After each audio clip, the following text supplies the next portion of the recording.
Hello, Blake Rudis here with Everyday HDR and HDRinsider.com, and today I want to talk about 5 things that I see happening in Photomatix Pro that are kind of, I don't want to say rules with HDR because there really shouldn't be any rules with HDR, but they're just things that you should think about and you should consider when you're tone mapping your images for the HDR process. Now, the first and foremost thing that I see the most often is the use of presets. Now, the presets that come right here with Photomatix, they aren't that bad, and a lot of them can be used as a good baseline. But when you see something like this posted on the internet and someone asks you for constructive criticism on this, it's really hard to be nice to this because you have to ask yourself, am I making this decision because of an artistic expression, or do I not realize that there's some technical flaw happening in my photograph? And look how unnatural this photograph is. It all really depends on what your outcome as the artist is in the very end. But what I would say is that the artistry in this is being left up to the computer to make a technical flaw.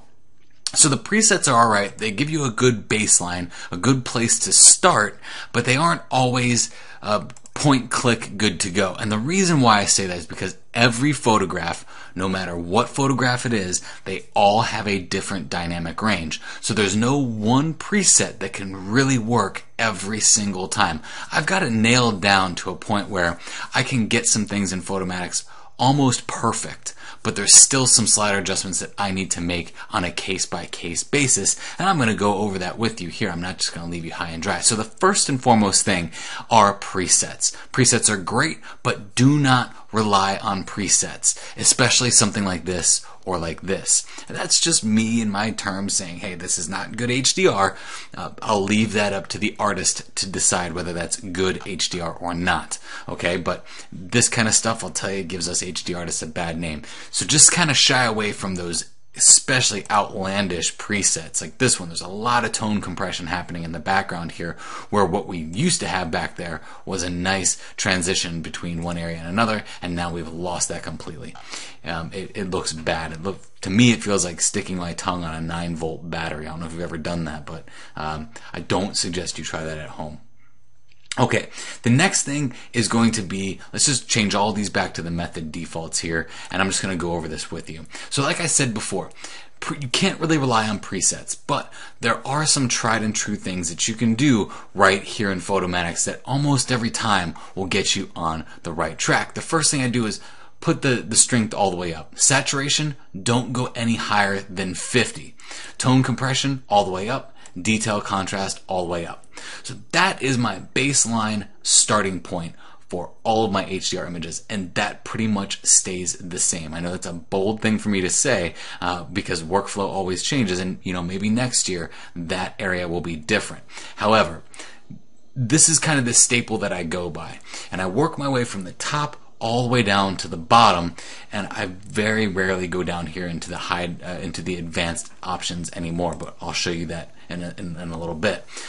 So the next thing that I usually see here are the use of the lighting adjustments. Now you've got, in the lighting adjustments, you've got this slider bar that moves back and forth, and then in lighting effects mode you've got 5 presets. In the past, I used to click medium. But notice what happens here when I just click medium. I get this kind of light area back here that is not very natural. Now if I press Surreal or Surreal Plus, it gets even worse. Natural Plus is okay, but I've got this great beam of light here, and then this kind of area is dark back there.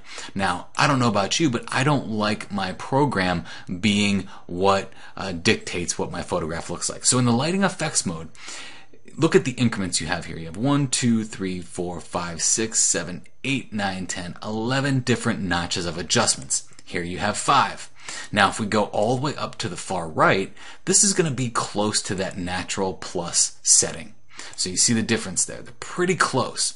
Now if you take these lighting effects all the way down to the left, that's going to be pretty close to this Surreal Plus effect, or maybe more so the Surreal effect. Let's see, it's more so the Surreal effect.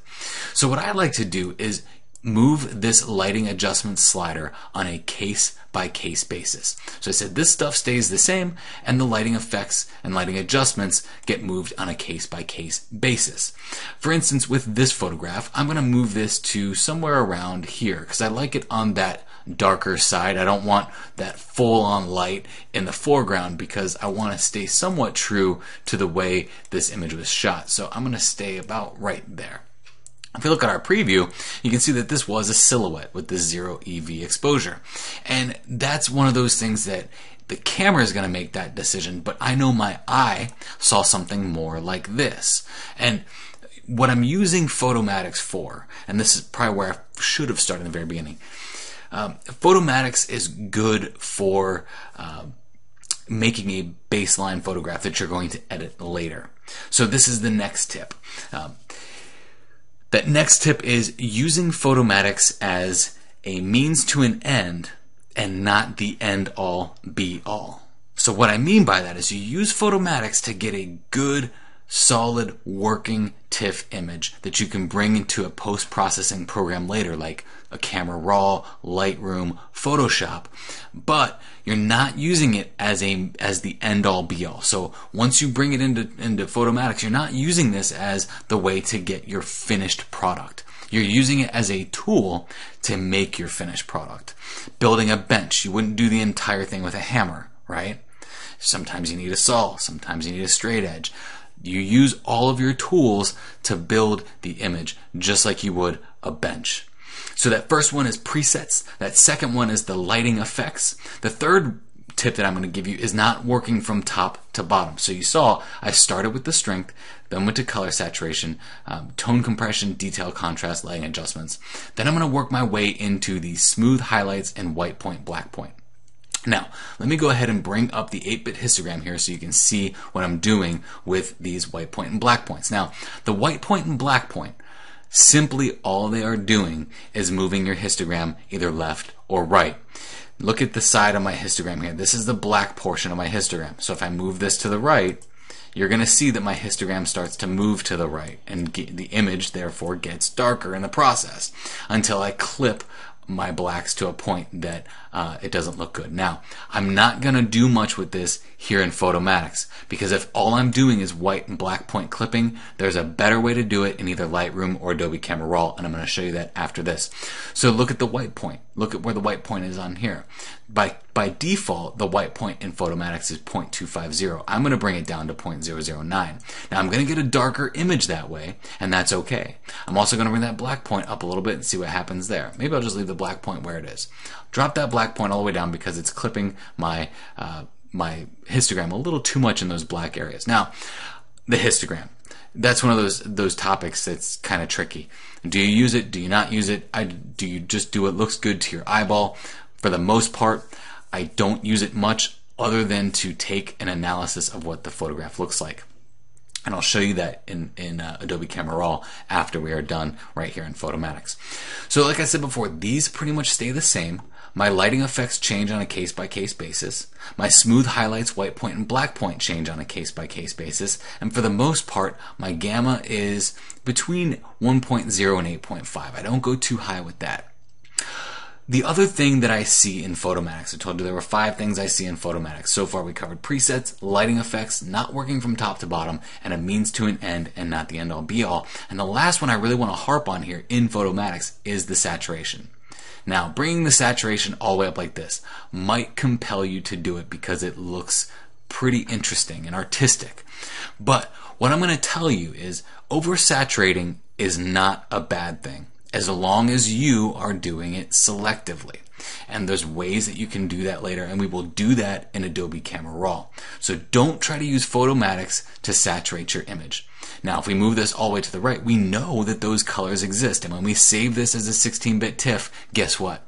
All of that information is going to be there. So I'd rather play with that in something like Adobe Camera Raw or Lightroom or Photoshop as opposed to something like Photomatix, because I only get one option here with my color saturation. One of the last things to touch on here in Photomatix is I usually don't use these advanced settings anymore.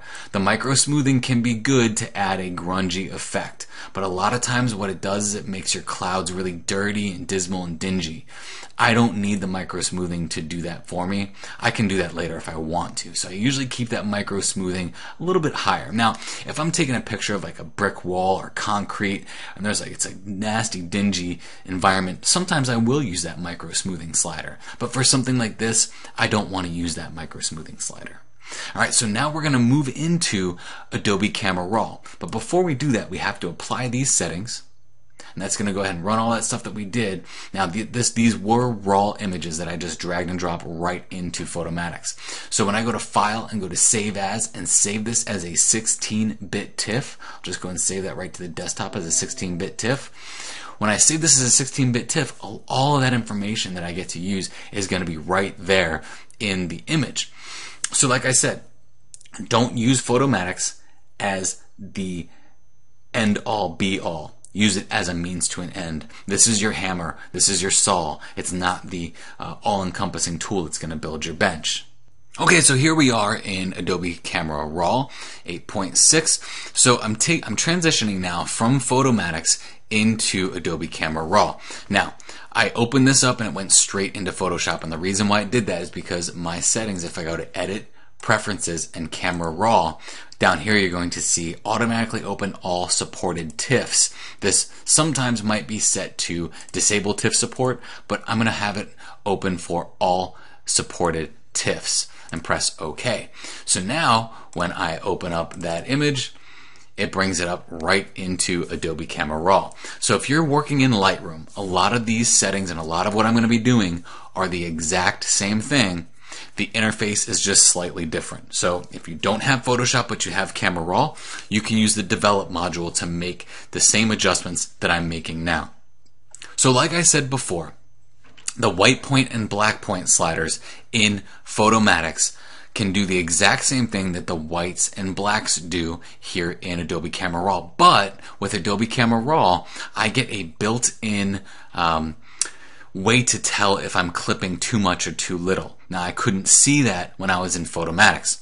So if I press Alt or Option on the whites, you'll see how that's turning red. That's basically showing me all of the area in my photograph that is clipped for white in the color channel red. You can even see that right here if I look at red right here on the histogram. So the way that I do all of my white and black point clipping is I do it on a grayscale image. So I'm going to take the saturation, I'm going to drop it all the way down. Now when I press Alt or Option on the whites, guess what? I don't see any clippings, because all I saw were the clippings in the red channel. What this is telling me is there's nothing really purely white in this photograph. And as a photographer or an artist, it's always good, no matter what you're doing, to have a clear and present white point in your photograph or piece of artwork, or a clear and present black point, because those are resting points for our eyes and they add depth to an image and will make a photograph better. So if I press Alt or Option on white and move this to the left, now I don't have any more white than I did before. If I move it all the way to the right while pressing Alt or Option, it's going to show me where white starts clipping. And by clipping, I mean those are now areas of pure white. So now that I'm here with the black point, I can do the same thing with the black point. Alt or Option on that black point and just start introducing stuff until black appears. Now you can also do the exact same thing with the exposure slider. By moving up the exposure, pressing Alt or Option, it'll tell you where you're clipping. Now look at the histogram up there in the top right corner as we do this. It's showing us how our histogram is changing as well. So I'll bring that up just a little bit there. Now, when I go back to the very beginning and bring that saturation back up, we now have clear and present white point, clear and present black point. So you might be wondering, why am I losing some stuff down here? What I can do is actually go into the highlights, increase or decrease those highlights in order to fine-tune that area even more. Again, press Alt or Option on those highlights and shadows, and you can do the same thing. It makes it easier to see it if you drop the saturation down. Same thing with the shadows. Now, one thing with the tone mapping process is the tone mapping process can be very detrimental to whites and blacks in a photograph. And what I mean by that is that the tone mapping process, you can lose a lot of the black information in your photo, and black is very important. So those shadowy areas, when we tone map this, we lost a lot of those areas, so we can bring those areas back. So if we look at those highlights, might bring the white point down just a slight bit there because we did increase the exposure a little bit. Now we can increase the contrast if we'd like to. I'm going to leave the contrast alone. Now, one of the other things that I can do here, you notice that in Photomatix I didn't do anything with the color temperature because all I have in Photomatix is a temperature slider. And here I have a temperature slider also, but I also have a tint slider.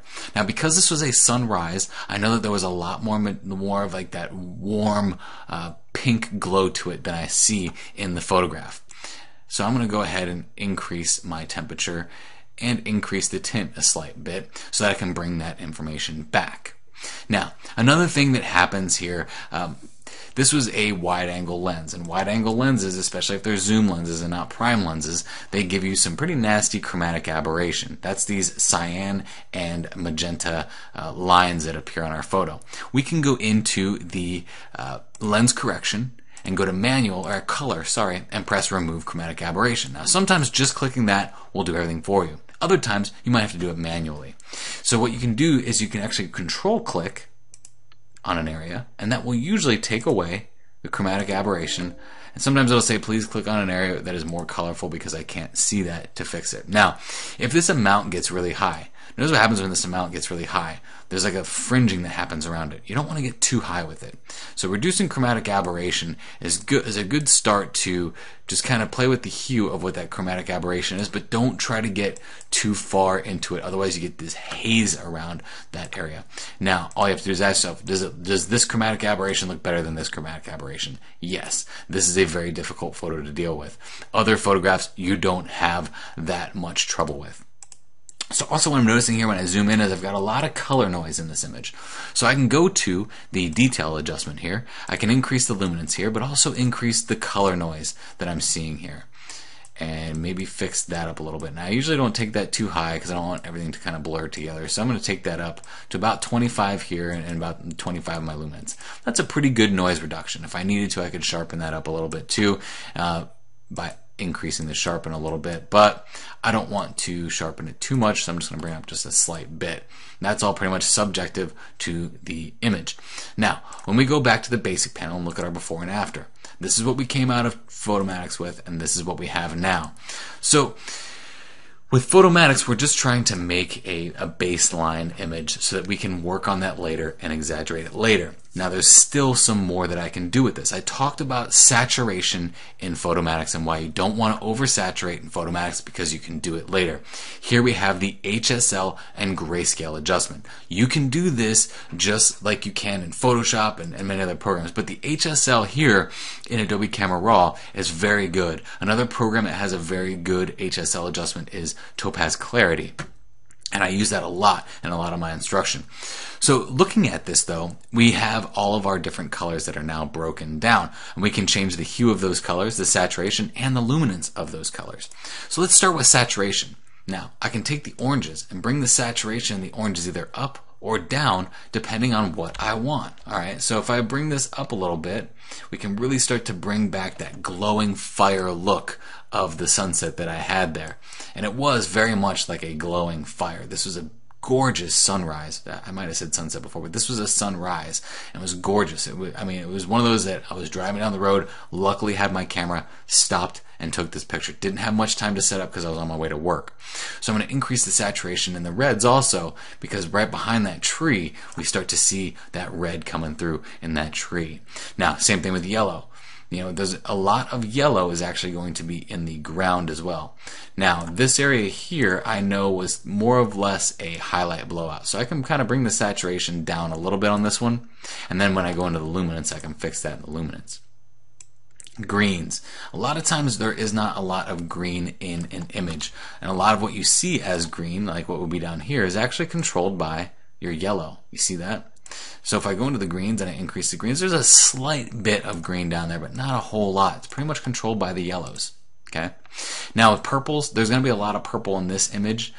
Maybe not so much some of your other photographs. So the purple amount, I can actually bring that saturation up to really exaggerate that. Now you see the differences I'm making here. If you go into Photomatix and you jack that saturation slider all the way up, you're taking the saturation of the whole photograph with no buffer. It's all the saturation is going up, right? Whereas here in Adobe Camera Raw, you can fine tune that saturation and make it damn near perfect in every aspect. So like magenta here, I don't want that to be all the way up, especially because a lot of the magenta is going to be in my chromatic aberration. So I'll pretty much leave magenta alone. Now you have luminance. Saturation is how potent a color is. The luminance is how light or dark that color is. So you notice there with the reds, I can make those reds darker, I can make those reds lighter. Now, you see a lot of this where someone's like, ooh, I really like what's happening to that red there. But look at the nitty-gritty details. Look at this kind of tone compression that's happening there in that cloud formation. So you want to be careful as you make these saturation adjustments. Also look here, there's a lot of red that's over here, but then not so much on this side. So you get this eerie looking compression in the color itself, in the tone of that color. So if I look at red and what I want red to be as far as luminance is concerned, I do want to lighten up those reds a little bit. Oranges, do I want to make them darker or lighter? I can make those a little bit darker and still get away with that sunrise or sunset. The luminance in my yellow, same thing here. I actually want this area to be somewhat blown out. The sun was right about here and it was about to come up. It was about to breach past these clouds. So that area was actually a little bit more blown out than it is. Like this is tone compression in the color yellow. Look at right here. Back here in the color yellow, that's tone compression that's happening in that color yellow. Now, if I bring that up, we don't get that tone compression, we get that nice natural blowout, like it should have been. Then we have hue. Now, hue is going to change the color of red. So look at the color red here. This is the most potent color of red that it can be. As I move it to the left, I'm going to start introducing more magenta, and as I move it to the right, I'm going to start introducing more orange to the color red and the color red only. So with that color red, I can make it either more magenta if I like that look better, or make it more orange. Here is where you get to play as an artist with color. And it's a good idea to get in here and do some artistry with color, because you can start to change the color orange's hue to more so to something yellow or more towards the red. Now I'm going to make that more towards the yellow a little bit. Yellows, same thing. Look at the hue saturation in the color yellow. Look what's happening down here as I move yellow to the far right. My yellows are getting more green. So they're getting away from that dingy yellow, and I'm starting to resurrect some of the color green now. So this is why, I did a video in the past called over-saturated HDR crap, and I didn't do it to offend anyone. I did it because I wanted people to see that you could do selective saturation editing. Instead of just over-saturating in Photomatix and leaving it at that, you can now do this in something like Adobe Camera Raw or Lightroom, and it looks a lot better when you make an educated and effective change rather than just doing something for the sake of doing it. I don't ever do anything just to do it. I do things for a reason. So even these slight adjustments here in our color has made a big difference in our overall photo. So let's look at our overall photo. This was right out of Photomatix. This is our photograph now. Starting to get more of that natural look back by playing with that color, experimenting with that color. One last thing I want to show you here is what's happening in this upper left-hand corner. That vignetting is not very good. Now it's hard to fix that in something like Adobe Camera Raw or Photoshop or Lightroom, because we don't have the layering aspect of Photoshop. But if we use the tools that are there, we can fix it. So if I go into this graduated filter, and I'm just going to make a simple adjustment here, just increase my exposure just a little bit and bring that over in the corner. So what this is doing is it's making a graduated adjustment from the corner of this photo all the way throughout the entire image as it spreads down. Now if I decrease this exposure, you can kind of see exactly what's happening here, and this is where the transition is. So the farther out it gets on the red side, the less of an effect that graduated filter has. But you can see you can get really creative with this. So I'm just going to move that to right about there, because all I'm using it for is a way to fix that upper right corner. So I'm going to increase the exposure a little bit in there, and I'm going to maybe decrease the contrast a little bit, maybe decrease the shadows a little bit, increase my highlights a little bit, and that's going to help save that upper right corner up there. All right, and then if I go ahead and click away from there, maybe I'll increase the temperature there, give it a little bit of blue in that upper left corner too. There we go. Maybe even not just fix the bad part, but actually give it some color too, so it goes along with the entire theme of our photo here. I can make another graduated filter. I could bring another graduated filter up from the bottom, and it's going to go with my last use settings. So if I just kind of increase or decrease my temperature here, and maybe decrease my exposure, I can get an even more dramatic effect with what's going on in the bottom of my photograph, rather than just because that original silhouette look actually looks pretty good here. So I can darken that up a little bit so it's not so bright. I can also increase the clarity on there to bring out some of the detail in just the bottom, and even increase or decrease that saturation there. And if that's coming up too high because it's starting to affect my sky, I can just bring this down. By pressing and holding shift, it's going to straighten it. So now it's really only affecting the grass. So we can see our before and after from both of those effects. We lightened up that sky to bring that sky more in our face, and we darkened down what's going on in the ground so that we we actually have a distinct foreground, middle ground, and background in this photograph now. So let me go right back to the very beginning of everything that we've done here. This was straight out of Photomatix. This is the photograph now. Now, imagine if we would have left this as Photomatix being the end-all, be-all. All right? It's not. It's a means to an end. All right?